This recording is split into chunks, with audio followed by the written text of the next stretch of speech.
யமன் ஹவுதிகளுக்கு எதிராக அவசரமாக ஆயுதங்களையும் துருப்புக்களையும் களமிறக்கும் அரபு அடிமைகளும் துரோகி துருக்கியும் பாகிஸ்தானி அடிமைகளும். அமெரிக்காவுடனான புதிய சுற்று மோதல் தவிர்க்க முடியாதது. இதனால் நாங்கள் அடுத்த கட்ட போருக்கு தயாராகவே இருக்கின்றோம். விரைவில் இந்த போர்க்களம் யாரும் எதிர்பார்க்காத வகையில் விரிவடைய போகின்றது. மாரிப் பிரதேசத்திலே யமன் ஹவுதி இராணுவத்தினர் மேற்கொண்டிருக்கக்கூடிய தரமான ட்ரோன் மற்றும் ஏவுகணை தாக்குதல்களும் மாரிப் பிரதேசம் முழுவதும் ஒலிக்கும் சவுதி அரேபிய கூட்டுப்படைகளின் மரண ஓலமும். யமனின் வடக்கு பிரதேசத்தினூடாக தரைவழி தாக்குதல்களை மேற்கொள்வதற்கு திட்டமிடும் சவுதி அரேபியாவும் இதற்காக ஆரம்பிக்கப்பட்டிருக்கக்கூடிய தாக்குதல்களும் யமன் ஹவுதி இராணுவத்தின் உச்ச பதிலடிகளும். 40 நாள் போரின் போது சுட்டு வீழ்த்தப்பட்ட ஈரானிய போர் விமானம் தொடர்பான விமானிகள் தொடர்பான ஈரானின் உத்தியோகபூர்வமான அறிவிப்புகளும் கத்தாரி அடிமைகளுடைய பதில்களும். ஹெர்முஸ் ஜலசந்தி பிரதேசத்திலே தொடர்ச்சியாக இலக்கு வைக்கப்படும் எண்ணெய் கப்பல்களும் அதிரடியாக வேட்டையாடப்படும் தக்ஃபீரி பயங்கரவாதிகளும். தெற்கு லெபனான் பிரதேசத்திலே நடைபெற்று வரக்கூடிய உச்ச தரைவழி மோதல்களும் கொத்து கொத்தாக அளிக்கப்பட்டிருக்கக்கூடிய இஸ்ரேலி ஆக்கிரமிப்பு சிப்பாய்களும் இஸ்ரேலி ஆக்கிரமிப்பின் உச்ச வான்வழி தாக்குதல்களும்.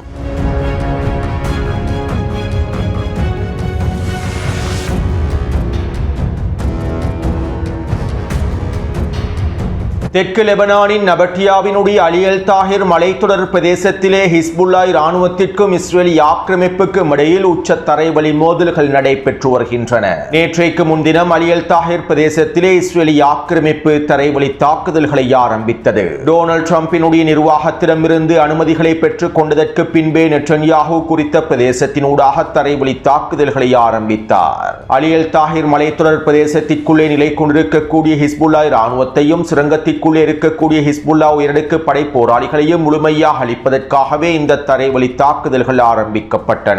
மேலும் இதன் ஆரம்பமாக நேற்றைக்கு முன்தின இரவு இஸ்ரேலி ஆக்கிரமிப்பு அலியல் தாஹிர் மலைத்தொடர் பிரதேசத்தினூடாக முன்னேறுவதற்கு முயற்சி செய்தது. இந்த சந்தர்ப்பத்திலே ஹிஸ்புல்லா இராணுவத்தினர் உச்ச பதிலடி தாக்குதல்களை மேற்கொண்டிருந்தார்கள். இந்த பதிலடி தாக்குதல்களின் விளைவாக இஸ்ரேலி ஆக்கிரமிப்பு பின்வாங்கியது. நேற்றைய காணொலியிலும் இவை தொடர்பாக தெளிவாக குறிப்பிட்டுள்ளேன். மேலும் இப்படியான நிலைமையிலேயே நேற்றிரவும் இஸ்ரேலி ஆக்கிரமிப்பு ராணுவம் அலியல் தாஹிர் மலைத்தொடர் பிரதேசத்தினை கைப்பற்றுவதற்காக மீண்டும் களமிறங்கி இருந்தது.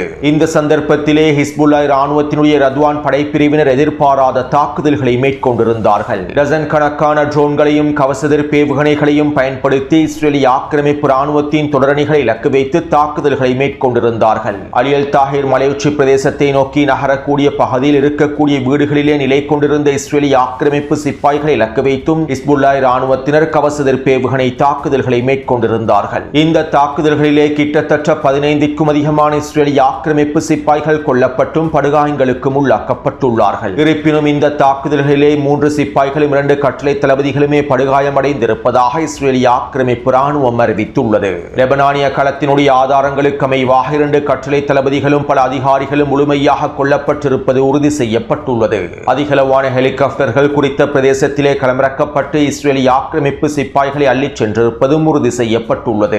இவ்வாறு நேற்றிரவும் ஹிஸ்புல்லா இராணுவத்தினர் உச்ச பதிலடி தாக்குதல்களை மேற்கொண்டதனால் இஸ்ரேலி ஆக்கிரமிப்பு இராணுவத்தினால் அலியல் தாஹிர் மலைத்தொடர் பிரதேசத்தை நோக்கி நகர முடியவில்லை. இதைத் தொடர்ந்து இஸ்ரேலி ஆக்கிரமிப்பு அலியல் தாஹிர் மலைத்தொடர் பிரதேசத்தை இலக்கு வைத்து உச்ச வான்வழி தாக்குதல்களை ஆரம்பித்தது. கிட்டத்தட்ட 15க்கும் அதிகமான வான்வழி தாக்குதல்கள் மேற்கொள்ளப்பட்டிருந்தன. அது மட்டுமல்லாமல் தெற்கு லெபனானினுடைய பல பகுதிகளை இலக்கு வைத்தும் இஸ்ரேலி ஆக்கிரமிப்பு உச்ச தாக்குதல்களை மேற்கொண்டிருந்தது. ஹிஸ்புல்லா இராணுவத்தினர் அலியல் தாஹிர் மலைத்தொடர் பிரதேசத்திலிருந்து பின்வாங்கிவிட வேண்டும் என இஸ்ரேலி ஆக்கிரமிப்பு லெபனானிய அரசாங்கத்திற்கும் அழுத்தங்களை வழங்கியுள்ளது. டொனால்ட் ட்ரம்பினுடைய நிர்வாகமும் அவசரமாக ஹிஸ்புல்லா அலியல் தாஹிர் மலைத்தொடர் பிரதேசத்திலிருந்து பின்வாங்கிவிட வேண்டும் என்றும் லெபனானிய அரசு இராணுவமே அலியல் தாஹிர் பிரதேசத்தை நோக்கி நகர்த்தப்பட வேண்டும் என்றும் கட்டளைகளை பிறப்பித்திருந்ததாகவும் தகவல்கள் வெளியாக இருந்தன. அலியல் தாஹிர் மலைத்தொடர் பிரதேசத்திலே நிலை கொண்டிருக்கக்கூடிய ஹிஸ்புல்லா இராணுவத்தோடு நேரடியாக மோதி வெற்றி கொள்ள முடியாதன் விளைவாகவே இஸ்ரேலி ஆக்கிரமிப்பு அமெரிக்காவையும் பயன்படுத்தி லெபனானிய அரசாங்கத்திற்கும் உச்சழுத்தங்களை வழங்கியுள்ளது. அது மட்டுமல்லாமல் லெபனானிய அரசாங்கத்திற்கும் ஹிஸ்புல்லா இராணுவத்திற்கும் உச்சழுத்தங்களை வழங்கும் நோக்கத்தோடு நேற்றிரவு இஸ்ரேலி ஆக்கிரமிப்பு குடியிருப்பு பகுதிகளை இலக்கு வைத்தும் தாக்குதல்களை மேற்கொண்டிருந்தது. இதற்கமைவாக தெற்கு லெபனானினுடைய 8க்கும் அதிகமான கிராமங்களில் உச்ச வான்வழி தாக்குதல்கள் மேற்கொள்ளப்பட்டிருந்தன. இந்த வான்வழி தாக்குதல்களிலே டசன் கணக்கான லெபனானிய மக்கள் இனப்படுகொலை செய்யப்பட்டுள்ளார்கள். அத்தோடு இந்த தாக்குதல்களை தொடர்ந்து நெட்டன்யாகுவினுடைய பிரதமர் அலுவலகம் அறிக்கை ஒன்றை வெளியிட்டிருந்தது. இன்றைய தினம் ஹிஸ்புல்லா போர் நிறுத்தத்தை மீறிவிட்டது. ஹிஸ்புல்லாவினுடைய தாக்குதல்களினால் எங்களுடைய 3 அதிகாரிகள் படுகாயமடைந்துள்ளார்கள். இந்த தாக்குதலுக்கு உத்தரவிட்டிருக்கக்கூடிய ஹிஸ்புல்லா இராணுவத்தின் பல கட்டளை தளங்களை இலக்க வைத்து நாங்கள் பதிலடி தாக்குதல்களை மேற்கொண்டு வருகின்றோம். அதே போன்று நபட்டியாவினுடைய பல பிரதேசங்களில் ஹிஸ்புல்லா பொதுமக்களையே கேடயமாக பயன்படுத்துகின்றது. இஸ்ரேல் வேண்டுமென்றே பொதுமக்களை இலக்க வைத்து தாக்குதல்களை மேற்கொள்கின்றது என்கின்ற பிரச்சாரங்களை மேற்கொள்வதற்காகவே ஹிஸ்புல்லா இவ்வாறு பொதுமக்களையும் இராணுவ வளாக பிரதேசங்களில் களமிறக்குகின்றது. தன்னுடைய சொந்த பொதுமக்களையே மனித கேடயங்களாக பயன்படுத்துகின்றது. மேலும் தெற்கு லெபனான் பிரதேசத்தில் இருக்கக்கூடிய மக்களுக்கு நாங்கள் எச்சரிக்கைகளை வழங்கிவிட்டோம். அவர்கள் அவசரமாக குறித்த பகுதிகளில் இருந்து வெளியேறிவிட வேண்டும் என்றும் நெட்டன்யாகுவின் அரசு அலுவலகம் தெரிவித்துள்ளது. அதாவது லெபனானிய மக்களை இலக்கு வைத்து இஸ்ரேலிய ஆக்கிரமிப்பு மேற்கொள்ளக்கூடிய இனப்படுகொலை தாக்குதல்களை நியாயப்படுத்துவதற்காகவே இவ்வாறான அறிக்கைகளையும் நெட்டன்யாகுவின் அரசு அலுவலகம் வெளியிட்டுள்ளது. மேலும் இந்த அறிக்கைக்கு பின்பு லிட்டானி நதிக்கு தெற்கேயும் வடக்கேயும் இருக்கக்கூடிய அதிகளவான லெபனானிய மக்கள் அவசரமாக வெளியேறுவதற்கு ஆரம்பித்து விட்டார்கள். ஹிஸ்புல்லா இராணுவத்தினரும் வீரியமான தரைவழி தாக்குதல்களை மேற்கொண்டு வருவதனால் இஸ்ரேலிய ஆக்கிரமிப்பு இனி வரக்கூடிய நாட்களில் உச்ச வான்வழி தாக்குதல்களை மேற்கொள்ளும். குடியிருப்பு பிரதேசங்களை இலக்கு வைத்து அதிகளவான தாக்குதல்களை மேற்கொள்ளும். இதனாலேயே தற்போது அதிகளவான லெபனானிய மக்கள் மீண்டும் வடக்கை நோக்கி நகர்ந்து வருகின்றார்கள். லிட்டானி நதிக்கு வடக்கு பிரதேசத்தில் இருக்கக்கூடிய அதிகளவான மக்களும் தற்போது லெபனானினுடைய பெய்ரூட்டின் வடக்கு பிரதேசத்தை நோக்கி நகர்ந்து வருகின்றார்கள். அடுத்து துருக்கி, பாகிஸ்தான் மற்றும் சவுதி அரேபிய அடிமைகள் ஒன்றிணைந்து உருவாக்கியிருக்கக்கூடிய மக்கா ஒப்பந்தத்தில் எகிப்தையும் இணைத்துக் கொள்வது தொடர்பான பேச்சுவார்த்தைகள் மேற்கொள்ளப்பட்டுள்ளன. குறித்த ஒப்பந்தத்திலே எகிப்தை இணைத்துக் கொள்வது தொடர்பாக இருக்கக்கூடிய பிரச்சினைகளை முன்னைய காணொளிகளில் நான் தெளிவாக குறிப்பிட்டிருந்தேன். எகிப்து ஐக்கிய அரபு அமீரகத்தோடு அதிகளவான தொடர்புகளை வைத்திருப்பதனால் சவுதி அரேபியாவுக்கு எகிப்தை இணைத்துக் கொள்வதில் அதிகளவான விருப்பம் இருக்கவில்லை. சவுதி அரேபிய மற்றும் ஐக்கிய அரபு அமீரக அடிமைகளுக்கு இடையிலே அடிமை போட்டி நடைபெற்று வருகின்றது. இதற்கமைவாக எகிப்தை இணைத்துக் கொள்வதிலும் பல சிக்கல்கள் இருப்பதாக தெரிவிக்கப்பட்டிருந்தது. எனவே இந்த சிக்கல்களை முடிவுக்கு கொண்டு வரும் நோக்கத்தோடு துருக்கியினுடைய வெளியுறவுத்துறை அமைச்சர் ஹக்கன் ஃபிதானினுடைய தலைமையில் சவுதி அரேபியாவினுடைய வெளியுறவுத்துறை அமைச்சருக்கும் எகிப்தினுடைய வெளியுறவுத்துறை அமைச்சருக்கும் இடையில் பேச்சுவார்த்தைகள் மேற்கொள்ளப்பட்டுள்ளன. மேலும் இந்த பேச்சுவார்த்தைகளின் போது எகிப்தையும் மக்கா ஒப்பந்தத்தில் இணைத்துக் கொள்வதற்கான ஆரம்ப கட்ட வேலை திட்டங்கள் முடிக்கப்பட்டுள்ளன. இதற்கமைவாக இன்னும் 2-3 வாரங்களுக்குள்ளே எகிப்தும் மக்கா ஒப்பந்தத்தில் இணைந்து கொள்ளும் என்றும் துருக்கி அடிமைகள் தெரிவித்துள்ளார்கள். அத்தோடு இந்த மக்கா ஒப்பந்தத்தின் அடுத்த கட்டமாக இந்த அடிமைகளும் துரோகிகளும் ஒன்றிணைந்து ஒரு மிகப்பெரிய மாநாடு ஒன்றை ஏற்பாடு செய்து வருவதாகவும் தகவல்கள் வெளியாகியுள்ளன. ஈரானுக்கு எதிரான அடுத்த கட்ட போர் ஆரம்பிக்கப்படுவதற்கு முன்பே இவர்களுடைய அடுத்த உச்சி மாநாடு நடைபெறப் போவதாகவும் ஈரானுக்கு எதிரான அடுத்த கட்ட போரிலே மத்திய கிழக்கு பிராந்தியத்தினை பாதுகாப்பதற்காகவும் ஒன்றிணைந்து செயற்படுவதற்கும் இவர்கள் தயாராக இருப்பதாகவும் தெரிவிக்கப்படுகின்றது. சுருக்கமாக குறிப்பிடுவதாக இருந்தால் ஈரானுக்கு எதிரான அடுத்த கட்ட போரிலே ஈரான் மத்திய கிழக்கு பிராந்தியத்தில் இருக்கக்கூடிய இந்த அடிமை அரபுகளை முழுமையாக புலந்து கட்டும். இந்த சந்தர்ப்பத்திலே ஈரானுக்கு எதிராகவும் ஈரான் எதிர்ப்பற்றுகளுக்கு எதிராகவும் முடிவுகளை எடுப்பதற்காகவே தற்போது இந்த அடிமைகளும் துரோகிகளும் ஒன்றிணைந்து அவசரமாக வேலை திட்டங்களை முன்னெடுத்து வருகின்றார்கள். அடுத்து ஈரானினுடைய தெற்கு மற்றும் தென்கிழக்கு பிரதேசங்களிலே அதிகளவான தக்ஃபீரி பயங்கரவாதிகளை ஈரான் கைது செய்து வருகின்றது. கடந்த 2 நாட்களுக்கு முன்பு காஷ் கவுண்டி பிரதேசத்திலே ஈரானிய உளவு பிரிவினர் அதிரடியான நடவடிக்கை ஒன்றை மேற்கொண்டிருந்தார்கள். இந்த நடவடிக்கையின் போது குறித்த பிரதேசத்திலே இயங்கி வந்த 2 தக்ஃபீரி பயங்கரவாத குழுக்களை முழுமையாக அழித்துள்ளார்கள். மேலும் இந்த நடவடிக்கையின் போது 2 தக்ஃபீரி பயங்கரவாதிகள் அழிக்கப்பட்டுள்ளார்கள். இன்னும் 10க்கும் அதிகமானோர் கைது செய்யப்பட்டுள்ளார்கள். மேலும் இந்த தக்ஃபீரி பயங்கரவாதிகள் சிஸ்தான் மற்றும் பலுச்சிஸ்தான் பிரதேசத்திலே இருக்கக்கூடிய பொருளாதார கட்டமைப்புகளை சிதைப்பதற்கும் பொருளாதாரத்தை சிதைக்கக்கூடிய தாக்குதல்களை மேற்கொள்வதற்கும் திட்டமிட்டிருந்ததாக தெரிவிக்கப்படுகின்றது. மேலும் இவர்கள் அமெரிக்கா மற்றும் ஜியோனிஸ் உளவு சேவையுடன் நேரடியான தொடர்புகளை வைத்திருந்ததாகவும் ஈரானிய உளவு பிரிவினர் உறுதிப்படுத்தியுள்ளார்கள். அதே போன்று கைது செய்யப்பட்டிருக்கக்கூடிய மொசாட் உளவாளிகளையும் ஈரான் தொடர்ச்சியாக தூக்கிலிட்டு வருகின்றது. 40 நாள் போருக்கு பின்பு 100கணக்கான மொசாட் உளவாளிகள் தூக்கிலிடப்பட்டிருப்பதாக தெரிவிக்கப்படுகின்றது. இருப்பினும் ஒரு சிலரின் அடையாளங்கள் மாத்திரமே உத்தியோகபூர்வமாக அறிவிக்கப்படுகின்றன. ஏனைய மொசாட் உளவாளிகளை எந்தவிதமான அறிவிப்பும் இல்லாமலேயே ஈரான் முழுமையாக தூக்கிலிட்டு வருகின்றது. அடுத்து ஹெர்முஸ் ஜலசந்தி பிரதேசத்திலே ஈரானிய கடற்படையினர் தொடர்ச்சியான தாக்குதல்களை மேற்கொண்டு வருகின்றார்கள். இன்று அதிகாலை வேளையிலும் ஹெர்முஸ் ஜலசந்தி பிரதேசத்திலே 3 குரூஸ் ஏவுகணை தாக்குதல்களை மேற்கொண்டுள்ளார்கள். இந்த தாக்குதலிலே 2 எண்ணெய் கப்பல்கள் இலக்கு வைக்கப்பட்டிருப்பதாக ஆரம்ப கட்ட அறிக்கைகள் தெரிவிக்கின்றன. கத்தார் மற்றும் ஐக்கிய அரபு அமீரகத்திற்கு சொந்தமான எண்ணெய் கப்பல்கள் இலக்கு வைத்து இந்த தாக்குதல்கள் மேற்கொள்ளப்பட்டிருப்பதாகவும் தெரிவிக்கப்படுகின்றது. அத்தோடு ஹெர்முஸ் ஜலசந்தி பிரதேசத்திலே தொடர்ச்சியாக எண்ணெய் கப்பல்கள் இலக்கு வைக்கப்பட்டு வருவதனாலும் பல எண்ணெய் கப்பல்கள் கப்பல்கள் தீப்பற்றி எரிவதனாலும் பல எண்ணெய் கப்பல்கள் மூழ்கடிக்கப்பட்டு வருவதனாலும் ஹெர்முஸ் ஜலசந்தி பிரதேசத்தினுடைய கடல் பகுதியானது மாசடைந்துள்ளது. கப்பல்களில் இருந்து அதிகமாக கசியக்கூடிய எண்ணெய்கள் ஹெர்முஸ் ஜலசந்தி பிரதேசத்தில் இருக்கக்கூடிய ஈரானிய தீவுகளை நோக்கி செல்கின்றன.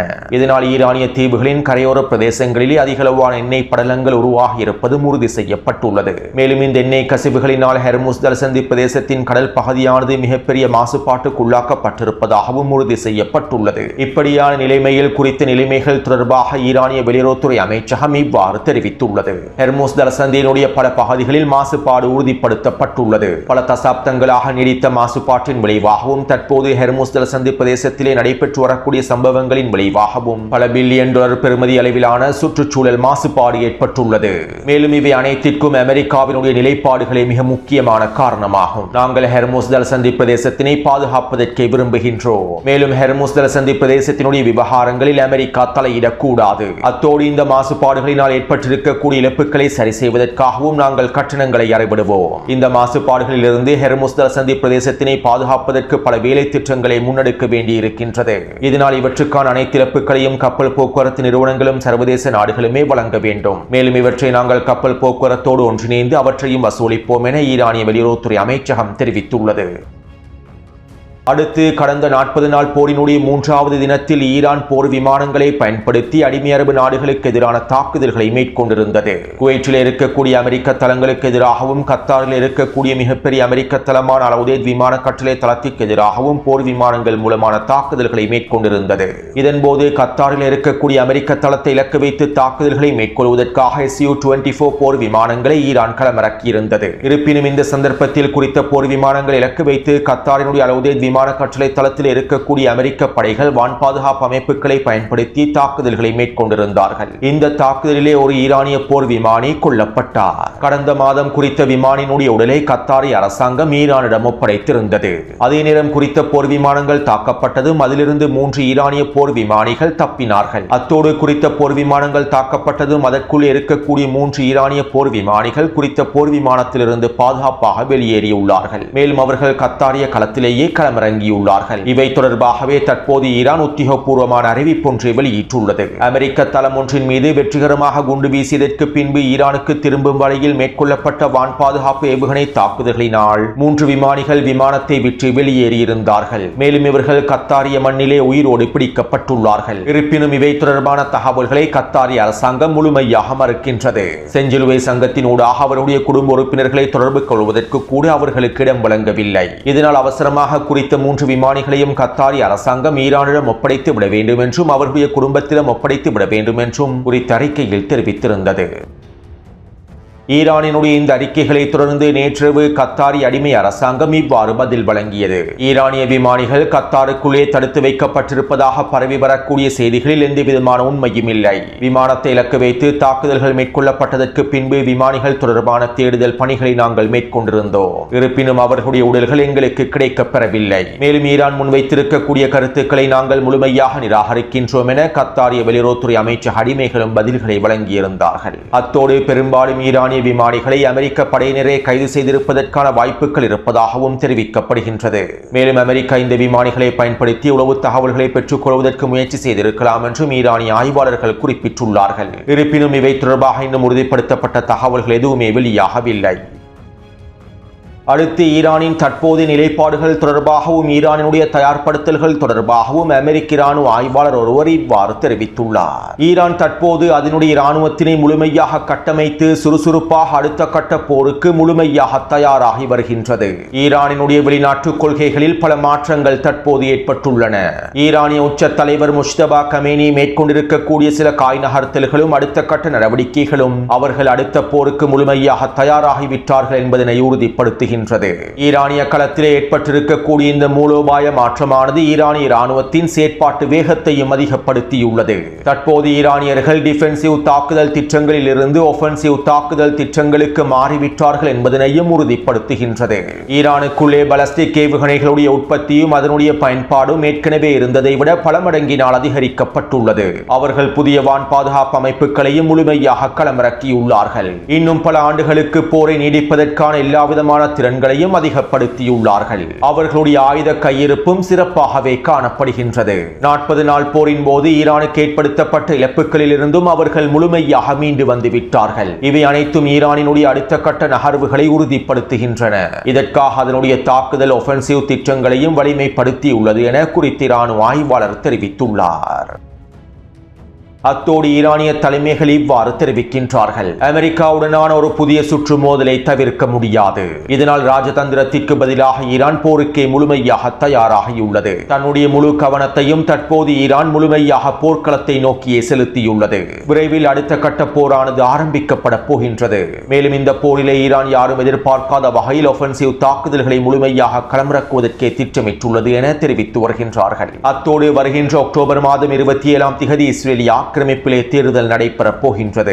இந்த தேர்தலில் நெட்டன்யாஹு வெற்றி பெறுவதற்கு ஈரானுக்கு எதிரான அடுத்த கட்ட போரை ஆரம்பிக்க வேண்டியது மிக முக்கியமானதாகும். இதற்கமைவாகவே அவசரமாக ஈரானுக்கு எதிரான தாக்குதல்களை ஆரம்பிப்பதற்கான அழுத்தங்களையும் வழங்கி வருகின்றார். அமெரிக்க மத்திய கட்டளை தளபதி பிராட் கூப்பரனுடைய தலைமையில் அறிக்கைகளும் டொனால்ட் ட்ரம்பின் நிர்வாகத்திடம் இதற்காகத்தான் முன்வைக்கப்பட்டுள்ளன. எனவே ஈரானுக்கு எதிரான அடுத்த கட்ட தாக்குதல்கள் விரைவில் ஆரம்பிக்கப்படுவதற்கான வாய்ப்புகளே அதிகமாக இருக்கின்றன.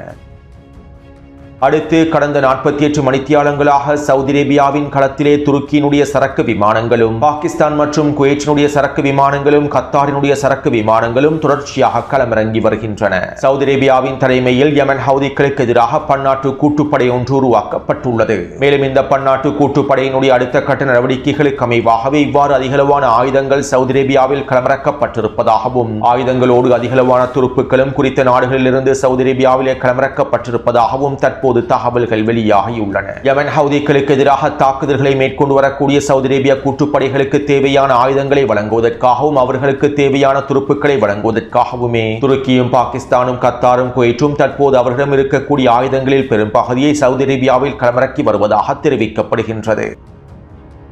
அத்தோடு சவுதி அரேபியா யமனினுடைய வடக்கெல்லை பிரதேசத்தினூடாக தரைவழி தாக்குதல்களை ஆரம்பிப்பதற்கும் திட்டமிட்டுள்ளது. இதற்கமைவாக நேற்றைய தினத்திலிருந்து சவுதி அரேபியாவுடைய எல்லை பிரதேசத்திலே பீரங்கி தாக்குதல்களையும் சவுதி அரேபிய படைகள் நேரடியாக ஆரம்பித்துள்ளார்கள். அதாவது குறித்த வரைபடத்திலே சவுதி அரேபியா மற்றும் யமன் ஹவுதிகளுக்கு இடையிலான வடக்கெல்லை பிரதேசத்தை உங்களுக்கு அவதானிக்க முடியும். இந்த வடக்கெல்லை பிரதேசத்தினூடாகவே தற்போது சவுதி அரேபியா தரைவழி தாக்குதல்களை ஆரம்பிப்பதற்கு திட்டமிடுகின்றது. இதற்கமைவாகவே சிறப்பு நிற வலயத்தினால் காண்பிக்கப்பட்டிருக்கக்கூடிய பிரதேசங்களில் சவுதி அரேபிய படைகள் பீரங்கி தாக்குதல்களையும் ஆரம்பித்துள்ளன.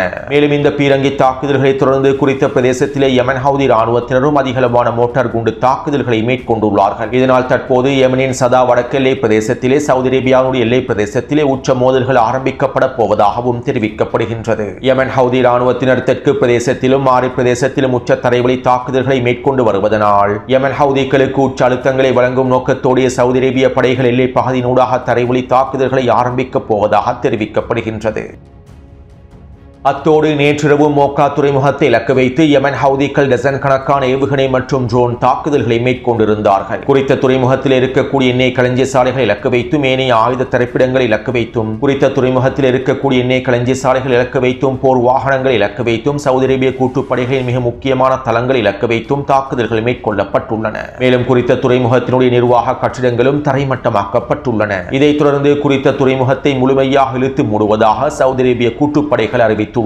குறித்த மோக்கா துறைமுகத்தை பயன்படுத்திய சவுதி அரேபிய கூட்டுப்படைகளுக்கு தேவையான ஆயுதங்களை வழங்கியிருந்தது. இருப்பினும் யமன் ஹவுதி ராணுவத்தின் தொடர்ச்சியான தாக்குதல்களினால் குறித்த துறைமுக பகுதியை தற்போது இழுத்து முடிவிட்டார்கள். அது மட்டுமல்லாமல் குறித்த பகுதியில் இருக்கக்கூடிய சவுதி அரேபிய கூட்டுப்படைகள் பின்வாங்கி வருகின்றார்கள். இலக்கம் 1, 2 மற்றும் 3 குறிப்பிடப்பட்டிருக்கக்கூடிய பிரதேசங்களினூடாக யமன் ஹவுதி ராணுவத்தினர் வேகமாக முன்னேறி வருகின்றார்கள். மோக்கா துறைமுகத்தை கைப்பற்றுவதற்காகவே குறித்த பகுதியினூடாக தரைவழி தாக்குதல்கள் வீரியமாக நடைபெற்று வருகின்றன. இதனாலேயே தற்போது குறித்த பகுதிகளில் இருந்து சவுதி அரேபிய கூட்டுப்படைகள் தெரித்து ஓடி வருகின்றார்கள்.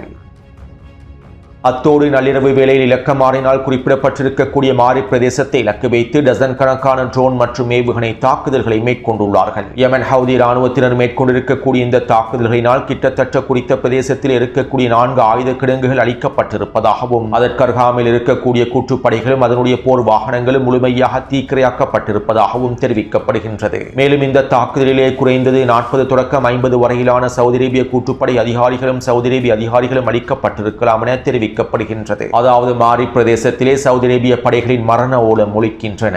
மேலும் யமன் ஹவுதி ராணுவத்தினர் மாரி பிரதேசத்தை இலக்கு வைத்து தரைவழி தாக்குதல்களையும் அதிகப்படுத்தியுள்ளார்கள். எனவே இந்த காணொலி தொடர்பான கருத்துக்களை பதிவிடுங்கள். தொடர்ந்து என்னுடன் இணைந்திருங்கள். நன்றி, வணக்கம்.